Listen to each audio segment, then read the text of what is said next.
Hello everyone, my name is Iuliu Ciupe-Vaida and I am a nutritionist and dietitian from Romania.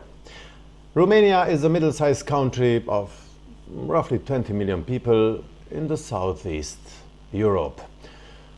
For over a decade, I specialized in the prevention, treatment and remission of chronic diseases. Today, however, we do not meet specifically only for the health part, but we will show the direct influence of the way we eat on the environment and only then on health. For that, we will unfortunately have to start with a boring slide, namely this one. But I promise it's the only boring one and I hope we can even laugh at this presentation. Although the greenhouse effect has a mostly negative reputation, I assure you that if it had not been present on our planet before the existence of man, life simply could not have appeared. Why? Well, as you can see in this picture, the sun's rays warm the earth. Some of them are reflected, but another part of the heat carried is absorbed precisely by the greenhouse gases. That means that during the night, when the part of the planet is not heated by the sun, the temperatures do not drop so much that the difference between day and night is unsuitable for life. These greenhouse gases were in Earth's atmosphere in a perfect balance for the emergence and development of life in general, and breaking this balance would seriously endanger the climate and implicitly the living conditions. Well, luckily for us, we have two planets in our immediate vicinity that show us how we would be like with an excess of greenhouse gases and what we would be like with too little of such gases. It's about Venus and Mars, our neighbor planets. Although the planet Venus looks very beautiful and bright in the sky, this is due to the thick layer of sulfuric acid and ammonia clouds that strongly reflect the sun's rays. On the surface of the planet, however, there are temperatures and the same gases that are incompatible with life, and we will immediately see what the planet looks like. Mars, on the other hand, has an extremely rarefied atmosphere with too few greenhouse gases, which makes it a hostile desert. What does the planet Venus look like at ground level? Well, here we are. It's like hell. And the planet Mars? A desert. Obviously, in the future, we want to live in terrestrial conditions and not in conditions created by an excess of greenhouse gases, like on Venus, or on the contrary, by too little of these gases. Unfortunately, we can feel more and more clearly these days that the temperatures on our planet are increasing. A practical example of this are the two plants in front of my house. One is a potted plant and one is growing at ground level. Well, Romania is in the continental temperate zone, which usually has winters where the temperatures stay below freezing for at least 2 months. Both plants shown are outdoors, so they have no way of surviving the Romanian winter. Well, here is the time of year I took these pictures. The most conclusive evidence, however, comes from science, which can calculate the concentrations of greenhouse gases on our planet in the past.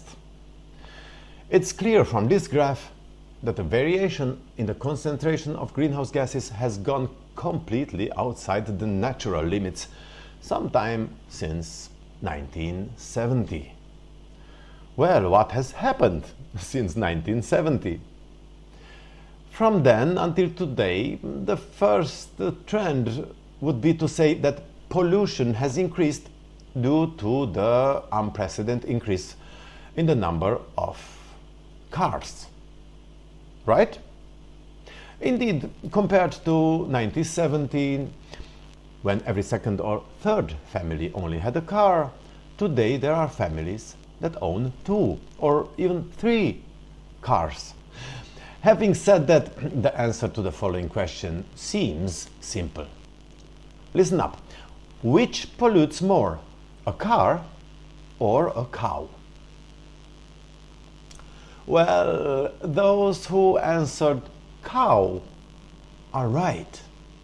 Believe it or not, if a car generates 5 cubic meters of greenhouse gases per year, a cow produces over 100 every year. That means one cow produces the pollution equivalent of 20 cars. Because there are some who wonder how the cow produces greenhouse gases, we will watch now a short video about that.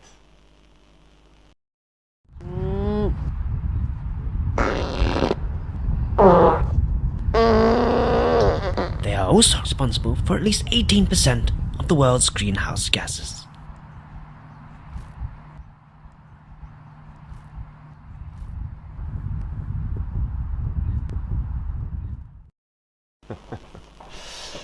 Well, therefore, industrially raised animals pollute our atmosphere, endangering life on the planet.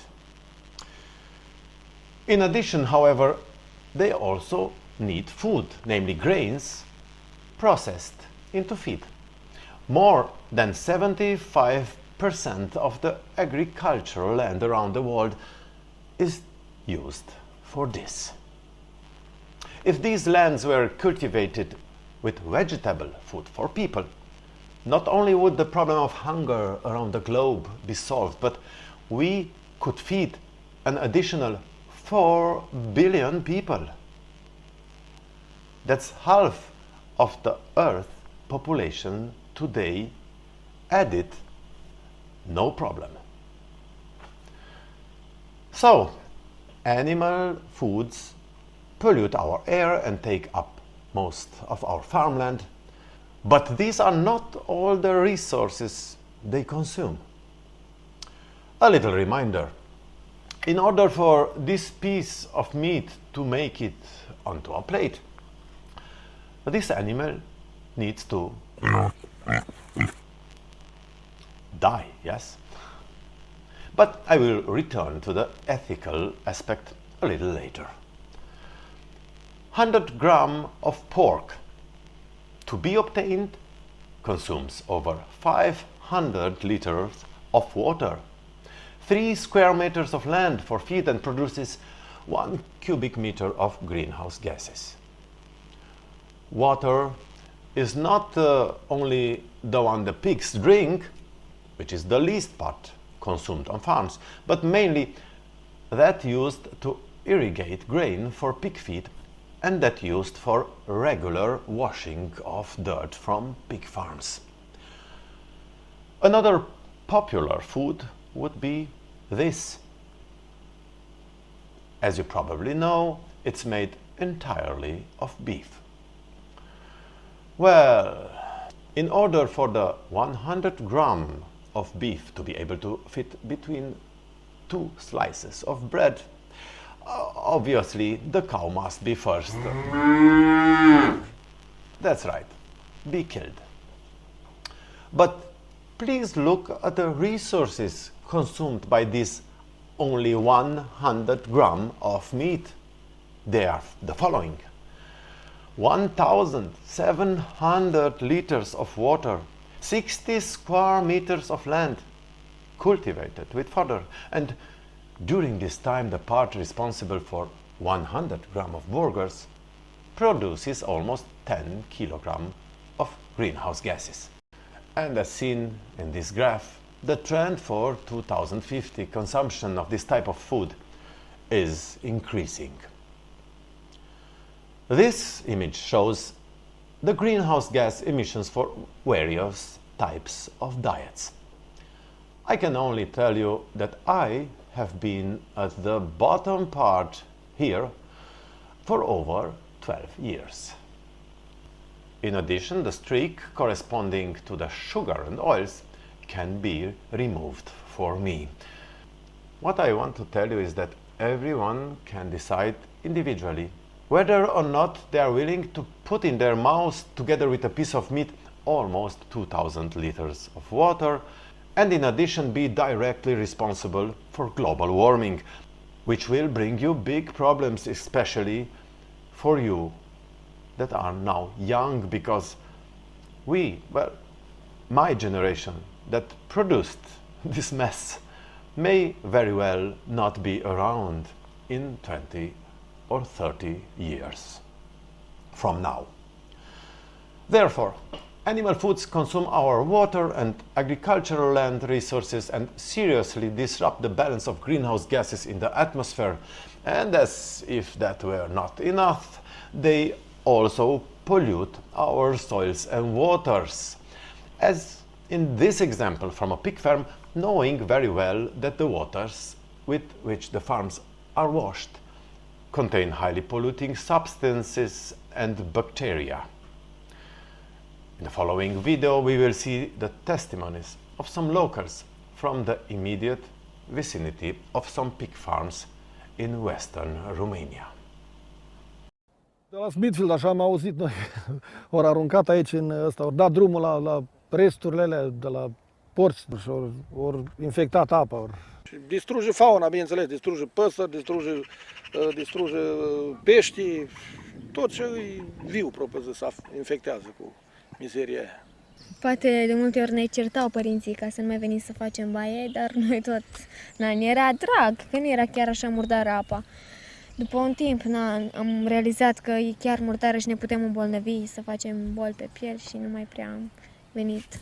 Da, alții chiar s-au îmbolnăvit, au apărut multe pete, pești, trebuie să meargă la doctor, să le dea tratamente și... Apa aia are tot, pișalou să ducem canale, apa asta e la fântână de unde dracu vine. Până nu, dacă pișalou, de aici am băut apă, dar acum mai poți bea? Dacă îți bagi nasul, deci în fântână te intoxică. Nu ai pișalou. Păi știi câte cisterne de pișalou băgat aici? De 40-50 de cisterne pe zi.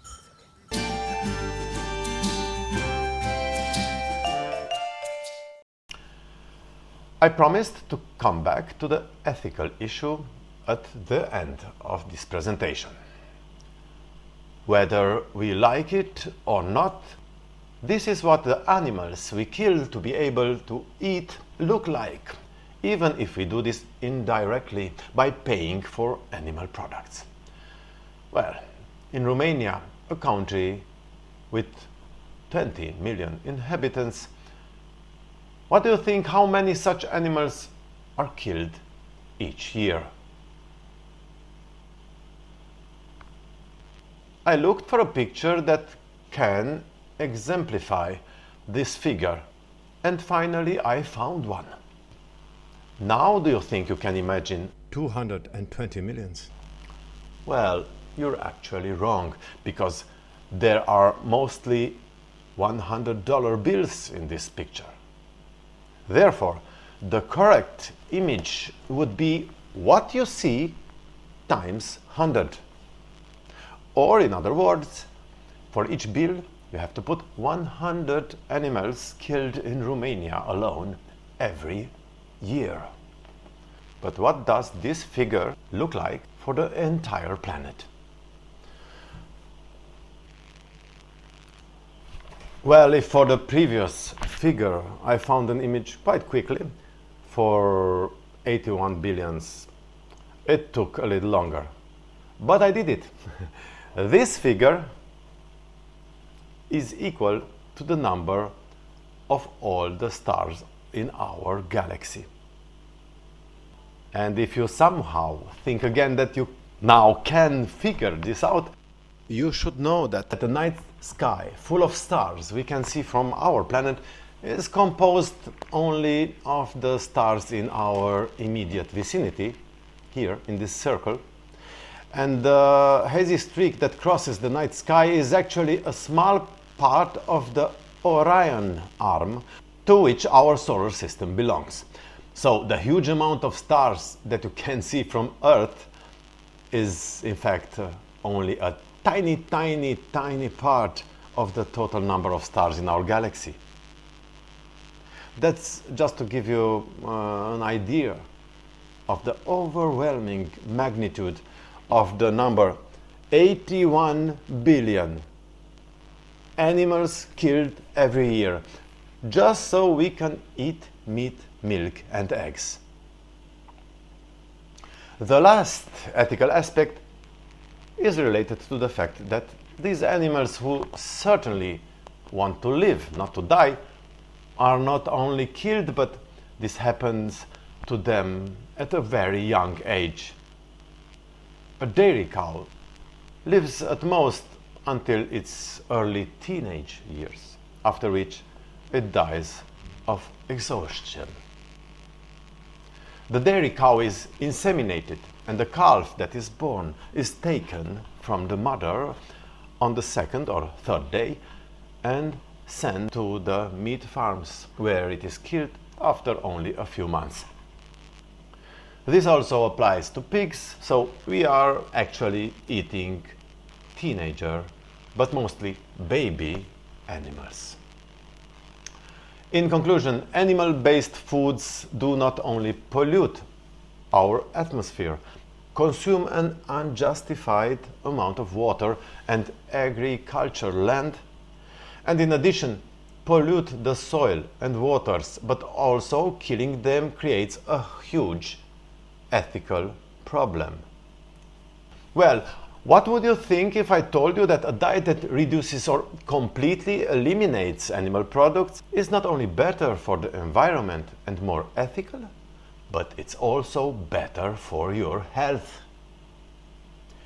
In this regard, I refer to the recommendation of the World Health Organization, which states that a high intake of plant-based foods is associated with lower risk of cardiovascular diseases, and that a low consumption of vegetable and fruits is linked to poor health and a high risk of chronic diseases. I have personally eliminated animal foods from my diet for over 12 years, and now at the age of 56 I enjoy a perfect health and have the blood tests of a teenager. If this diet seems boring to you, let's see what it looks like.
Also, the Academy of Nutrition and Dietetics of the United States of America has already confirmed for almost 7 years that a plant-based diet prevents and treats certain diseases, is healthy and suitable for all stages of life, and is also ideal for athletes.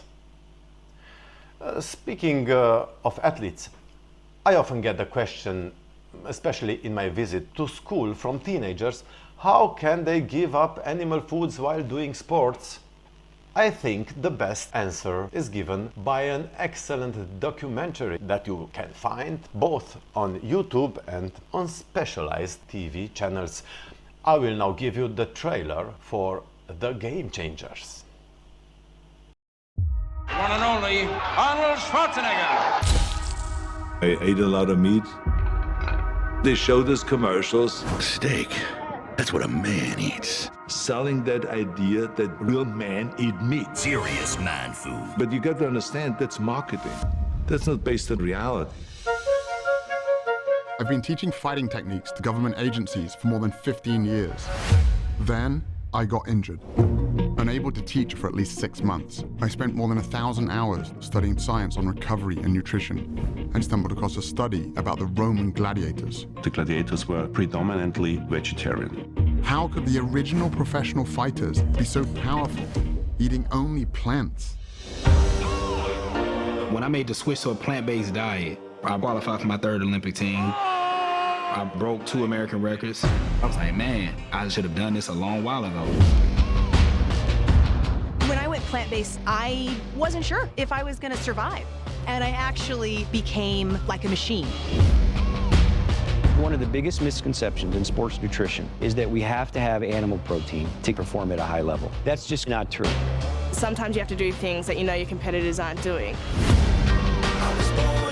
Today's blood and yesterday's blood. Yeah. I think this is going to wake a lot of people up. I was recovering better, not getting as sore. This was our best season in the last 15 years, and we had 14 guys on plant-based diets. We all want to feel great, have more energy. Cholesterol was 276. Today, 169. Whoa, now you're talking. Most guys my age can keep up with the grandchildren. My grandchildren can't keep up with me. It's not one set of dietary guidelines for improving your performance as an athlete, another one for reversing heart disease, reversing diabetes. It's the same for all of them. Someone asked me, how could you get as strong as an ox without eating any meat? And my answer was, have you ever seen an ox eating meat?